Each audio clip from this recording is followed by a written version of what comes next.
the high-risk guillotine. The John Jones fight, he does a power guillotine, where he pushes Machida up against the fence, and he physically grabs his own fist, and he pushes it up, and he finished him with a power guillotine. A high-risk guillotine is different.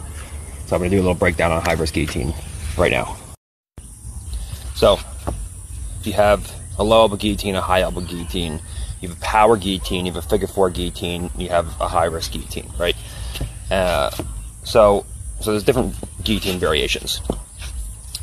So when you go arm-in guillotine, it gives you the best connection you can possibly have to your opponent, but it's pretty hard to finish if your mechanics are shitty.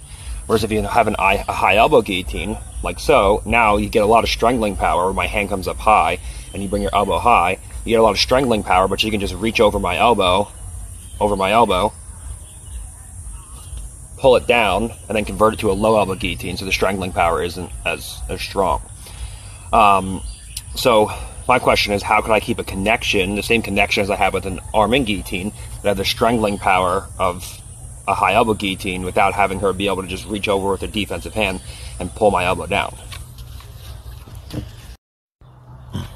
So when you go in for arm-in guillotine, or if you go for high-risk guillotines, your hand comes up high, just like it would for a high elbow.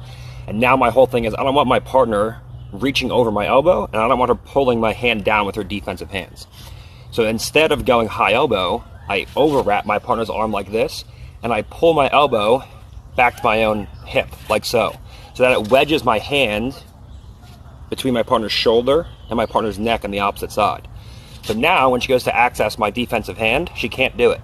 And now, you can either use a false grip over here, you can grab your own forearm, your own elbow on the opposite side, and then you just pull your elbow back to your own hip. So now when she goes to defend, she can't reach over my elbow. I have the same strangling power as I would with a high elbow, but there's no easy defense, and I have a strong connection because I'm controlling my partner's arm. So if she tries to circle out or do any of the things that she wants to, I control the head and the arm rather than just the arm. Or just the head, rather. So the people saying that, oh, this has been hit a million times before. No, you just don't know the difference between guillotines. There's different guillotine variations, and the high risk is a very unique variation, which, as far as I'm concerned, I invented it because I've never seen anyone do this variation in competition, and I'm doing it almost 10 years ago. And it's super, super effective. And it goes, obviously, there's way more details than that, and there's different variations, and you can do all different kinds of things with your body positioning and everything. But that's the main key differences between arm-in guillotines, high elbow guillotines, and high-risk guillotines. And yeah, I'm getting pretty fucking jacked now, guys, so better watch out.